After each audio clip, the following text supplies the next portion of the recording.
Bienvenue, nous sommes Simon et Daria, pasteurs principaux de l'église EPP et nous sommes heureux de pouvoir bâtir l'église aux côtés d'une équipe formidable. Dans ce podcast, il y aura du leadership, la vie de ministère, la vie de famille et bien d'autres thèmes encore. Et pour cela, on accueillera des guests, des membres de notre équipe EPP et on parlera aussi de notre vécu. Dans le panier, nous trouvons toutes sortes de pensées innovantes, des astuces pratiques et de l'encouragement pour ta vie et pour ton ministère. Si tu n'es pas encore abonné, je t'invite à le faire dès maintenant. Et si tu aimes et apprécies ce contenu, n'hésite surtout pas à le partager dans ton entourage. Ça commence maintenant. Ok, salut.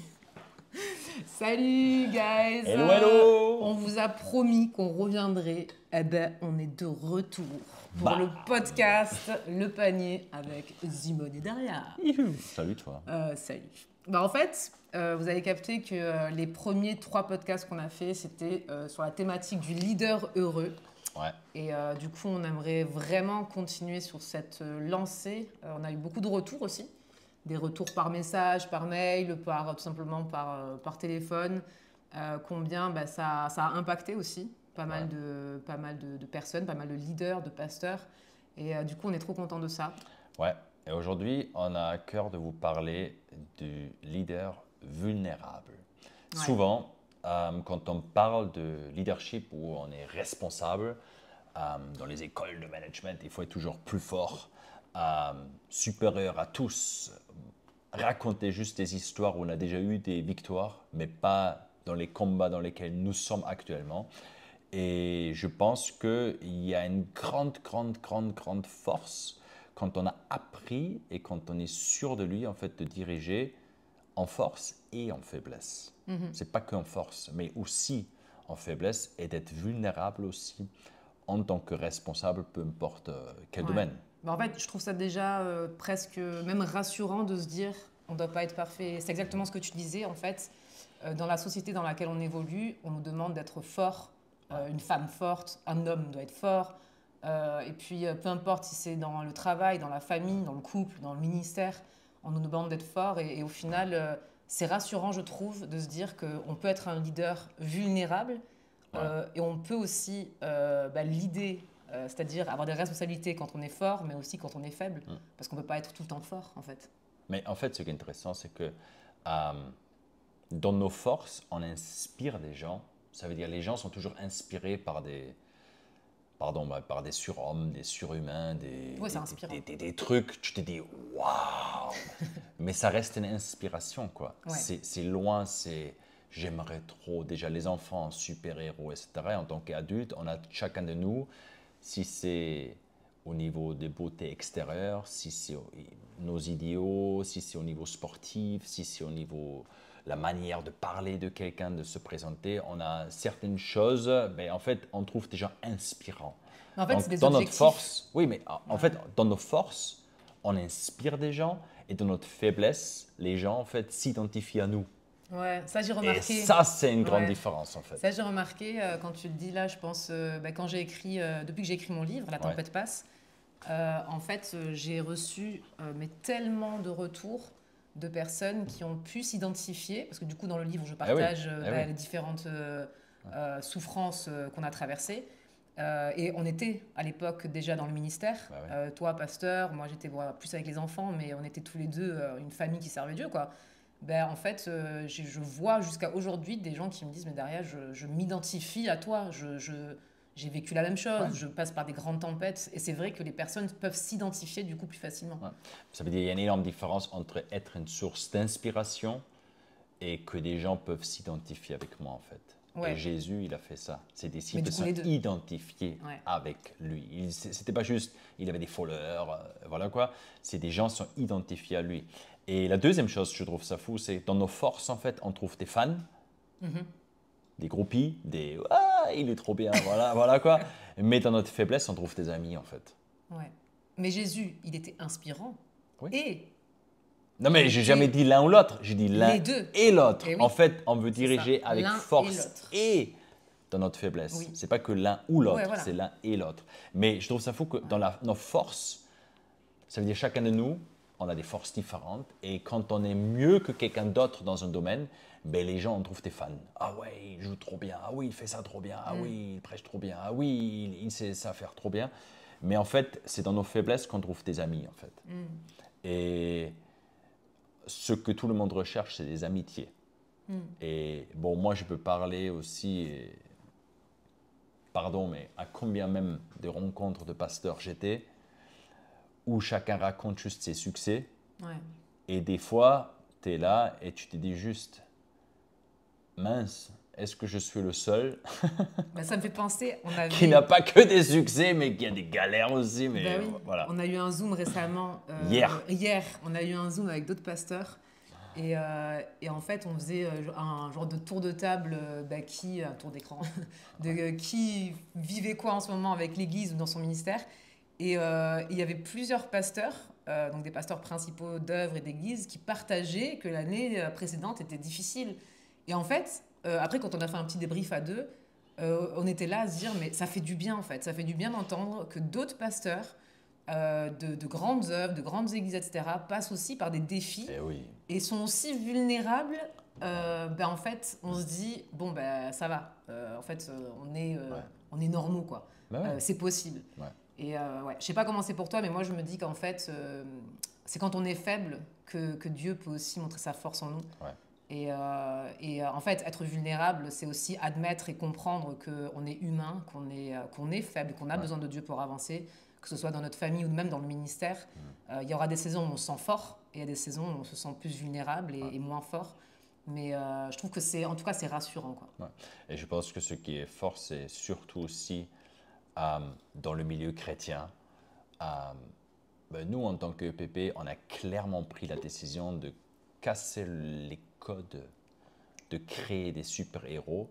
Et on a vu les dernières années aussi dans le milieu chrétien plein de super-héros qui tombent d'un coup. Ouais. Et en fait, on veut être une équipe et où on peut fort et faible. En fait, les deux. Et parce qu'on est des amis en mission. Et on a des personnes qui ne sont pas juste nos fans et qui nous observent de loin. Mais en fait, on a vraiment des amis avec lesquels on peut partager nos victoires et nos faiblesses. Et la troisième chose, c'est dans nos forces, en fait, on peut commander. Je sais comment ça marche. Let's go. Step 1, 2, 3, 4, 5, go. Je peux commander, je peux foncer. Mais dans nos faiblesses, on connecte. Ouais. Ça veut dire, je ne dis pas, Daria, voici les 27 steps qu'il faut que tu ailles. Mais de dire, franchement, je ne sais pas, on peut réfléchir ensemble. Et en fait, il y a une connexion qui s'est créée. De dire, viens, on s'assoit ensemble et on connecte ensemble. Ouais.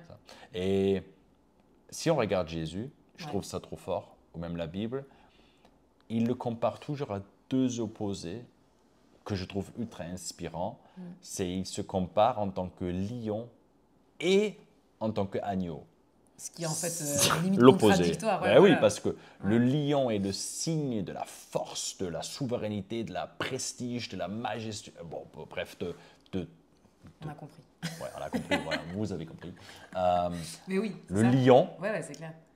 Et de l'autre côté, comme l'agneau, vulnérable, fragile, victime, sacrifice. Bon, on sait que tout ça a un aspect prophétique aussi, Ouais. mais entre autres aussi de comportement, c'est force et faiblesse. Ouais. La première arrivée de Jésus, c'était en vulnérabilité en tant que bébé dans une crèche, dans une étable. Le deuxième retour de Jésus serait différent. Ouais, c'est clair. Ce serait en tant que puissance. guéri, en puissance, etc.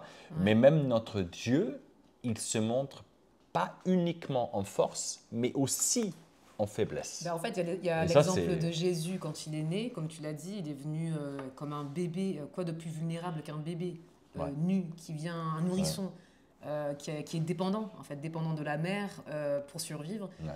Donc c'est une belle image de Jésus qui vient vulnérable, mais on peut voir aussi Jésus dans cette histoire où il est dans le jardin Gethsémanée. Et on voit Jésus qui est en angoisse totale à un tel point qu'il va transpirer des gouttes de sang, qui est un signe d'angoisse extrême, parce qu'il avait peur d'aller à la croix, il avait peur de souffrir. Et à ce moment-là, il est aussi vulnérable. Et j'aime tellement cette histoire, c'est une de mes histoires préférées, parce qu'on voit que Jésus, en fait, il était aussi 100% homme et 100% Dieu. Mais il y avait ce côté, je me confie en Dieu le Père dans ce moment de vulnérabilité, dans ce moment de Seigneur, je ne veux pas, si tu peux éloigner cette souffrance de moi, fais-le, mais pas que ma volonté soit faite, mais que la tienne soit faite. Et pire, Pire ou mieux. en fait, on pourrait dire maintenant, il a fait que entre lui et Dieu. Mais en fait, non, il a pris 2 de ses disciples ou 3 avec lui Ouais. et il dit, restez avec moi. Bon, ils se sont endormis, mais en fait, il ne voulait pas rester seul dans ça. Ouais. Mais il a pris ses amis les plus proches avec lui. Et je pense qu'il y a des saisons où on peut diriger dans nos forces. Et c'est super, c'est génial. Et on ne veut pas dire là maintenant que soyons tous Des quoi? des faibles tout le temps. Mais je pense qu'il y a une force quand on peut admettre juste, mais des fois je suis fort et des fois je suis faible, mais ça n'empêche pas que je ne peux pas diriger quand même. Yes. Et il y a un verset que j'aime trop dans la Bible, en 2 Rois 5, verset 1. Tu veux le lire, Daria? Oui, bien sûr. Naaman, le chef de l'armée du roi de Syrie, jouissait de la faveur et de l'estime de son seigneur, car c'était par lui que l'Éternel avait donné la victoire aux Syriens. Toutefois, cet homme fort et vaillant était lépreux. Voilà. On parle d'un guerrier et d'un héros fort et vaillant, et au même moment, il était lépreux. Ça veut dire... Il vivait les deux, en fait. C'est ça, il vivait les deux. Et on a d'autres exemples d'hommes et de femmes dans la Bible, mais qui étaient forts et faibles. Quand on parle de Noé, Ouais. Noé, pendant des décennies, il ne se laisse pas déstabiliser de construire une arche en plein désert où il n'a jamais plu. Ouais. Ou Et là, les tu gens se t'imagines moquent de lui. la force mentale, juste Ouais, c'est clair. fait un projet et voit aucun résultat pendant 1 mois. On a déjà le stress.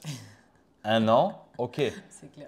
10 ans, ok. Lui, c'était des dizaines d'années Ouais. qu'il a construit son bateau sans rien voir et il était resté fort. Et au même moment, il était faible juste après. Ouais. Si on est honnête, la première chose qui lui est arrivée, une fois que le déluge était fini, c'était quoi? Il s'est bourré. Oui. Il a bu trop de vin. Du coup, en fait, c'était cet homme incroyable. Il avait ses forces et ses faiblesses, Ouais. mais ses fils ont couvert ses faiblesses après. Deuxième, c'était Élie, un de tes personnages préférés. Ouais, Daria. c'est clair. Dieu l'a utilisé en puissance pour ramener le peuple d'Israël vers le cœur du Père quand il a pris, comment on dit, Confronter les prophètes. confronté, voilà, chercher le mot, confronter les prophètes de Baal, 450 prophètes, et que le feu de Dieu est descendu. C'est une histoire extraordinaire. Il a la victoire grâce à Dieu. Et juste après, à cause d'une parole de Jézabel, qui va lui dire, je vais te faire le même sort, je te réserve le même sort que ce que tu as fait aux prophètes. Ouais. Donc une parole de Jézabel, et Élie s'enfuit dans le désert parce qu'il a peur pour sa vie. Donc il a peur de mourir. Et quand il va dans le désert, il a tellement peur qu'il dit, je veux mourir, quoi. Il a envie de mourir à ce moment-là, quand il se met sous le genêt dans le désert. Et donc oui, c'est un moment où il est vulnérable, où il est faible. Et là, bon, ce qui est beau dans la suite de l'histoire, c'est que Dieu envoie un ange pour le nourrir et lui donner à boire en lui disant hey, « c'est pas fini en fait ». Mais en fait, je trouve que ces histoires de la Bible... T'as Pierre aussi. Oui, il y a Pierre aussi. Mais ce que je veux dire, il y a plein d'histoires comme ça qu'on retrouve dans la Bible, même David. Hein. Mais comme on disait, Jésus aussi. Mais ce qui est bien et ce qu'on aimerait aussi te partager à toi qui écoutes, c'est que nous-mêmes, on l'a vécu dans notre vie. Que ce soit quelque chose qui... Oui, parfois, on lit des histoires dans la Bible, on se dit, bon, c'est trop loin, c'est des histoires... c'est plus aujourd'hui. Mais en fait, nous-mêmes, on l'a vécu. C'est-à-dire que les 6 années, on a beaucoup souffert. Jusqu'à aujourd'hui, quand on passe des moments difficiles, en fait, ça n'empêche pas Dieu de travailler. Ça n'empêche pas Dieu de nous utiliser. Et ça, on aimerait t'encourager là-dedans. C'est que parfois, on a des moments où on se sent faible. On a des moments où on a l'impression qu'on n'arrive à rien, qu'on est fatigué, qu'on fait que des bêtises. Ou, genre, vraiment, on se sent nul et faible. Et je veux dire, si des grands hommes et femmes de Dieu dans la Bible l'ont déjà vécu, enfin, pourquoi on ne le vivrait pas non plus? Donc, nous, je sais qu'à titre personnel, on l'a vécu. On a eu des moments où vraiment, on se sentait mais plus que nul. Et pourtant, Dieu, il a travaillé au travers de nos vies. Pourtant, Dieu, il a continué son plan. Il a continué à œuvrer au travers de nous. Et je pense que c'est vraiment ce qu'on veut t'encourager, toi, aujourd'hui, en tant que leader, en tant qu'homme, femme, jeune, peut-être, si tu écoutes aussi ce podcast. En fait, Dieu est Dieu. Et le plan de Dieu, il est parfait. Et parfois, on pense que ça dépend de nous et de nos forces, mais en fait, pas du tout. Voilà, ça dépend de Dieu. Dieu, il fait ce qu'il veut de nos vies. Et quand on est fort ou quand on est faible, quand on est vulnérable, quand on se sent comme un agneau, quand on se sent comme un lion. En fait, Dieu, il fait son œuvre, en fait. C'est ça. Il n'y a rien qui l'empêche. Donc, notre encouragement, c'est ne sous-estimons jamais la force aussi de la vulnérabilité et ne rentrons jamais dans le piège de performance de faire un jeu que je suis fort tout le temps. Ouais. Parce qu'aucun être humain est fort tout le temps. Ouais. Et des fois, même dirigé en faiblesse, ben, finalement, on gagne des amis. Finalement, on connecte avec des gens. Finalement, on gagne le cœur des gens. Parce que sincèrement, une vision sans véritable fardeau, et un fardeau, on le partage. Combien de fois on a pleuré pour voir des personnes perdues ou dans leur désespoir, dans leur péché, et on est juste à bout, on n'a même pas un plan stratégique, on est juste, ça nous touche tellement. Ouais. Ça nous touche tellement. Mais uniquement un fardeau partagé, en fait, peut faire naître une vision et un combat en commun, en fait, qu'on veut mener. Ouais, c'est clair. Parce qu'une vision sans véritable fardeau est juste une ambition. Ouais. Et pardon, mais on ne cherche pas l'ambition, on cherche le fardeau de Dieu, ce qu'il nous a donné, où on veut amener des personnes par la suite après. Donc partageons nos fardeaux. C'est clair. Et puis moi, je me dis juste aussi, et pour finir aussi ce moment, c'est que la vulnérabilité, elle nous laisse humbles. Ouais. Moi, je sais que tout ce qu'on a traversé, tous les moments où on s'est senti faible, où on ne s'est pas senti fort, eh bien, ça nous a gardé humbles. Ça a gardé notre cœur humble. Jusqu'à aujourd'hui, on se souvient de ça. On passe des moments parfois bien, parfois difficiles jusqu'à aujourd'hui. Il y a des jours où on se sent fort, des jours où on se sent moins fort. On se sent vraiment faible et vulnérable. Eh bien, ça nous garde humble de se dire que en fait, c'est Dieu qui est fort en nous. Et vraiment, voilà, on aimerait te laisser avec ça aujourd'hui. Voilà, donc soyons vrais. Yes. Et ça, c'est une clé. Ouais. On va parler peut-être la prochaine fois, soyons vrais. On Soyons verra. vrais. Même pour toucher la prochaine génération, on cherche des choses vraies. Pas d'artifice, pas des jeux, pas de la performance. Soyons vrais. Soyons dirigeants de nos forces quand on est fort et choisissons notre audience quand nous sommes faibles et partageons ce qui nous préoccupe, partageons nos pensées et ensemble, on va arriver au but. Voilà, ça c'était quelques pensées de nous aujourd'hui. J'espère que ça pourrait être une source d'encouragement pour toi. Ouais. On se refait ça. Belle journée. Voilà. Yes, ça Je dirais marche. à bientôt. À la prochaine. Ciao. Merci d'avoir écouté notre podcast. Nous espérons que ça t'aidera concrètement. N'oublie pas de t'abonner pour ne rater aucun message. On te souhaite une bonne journée et n'oublie jamais, cette vie est belle.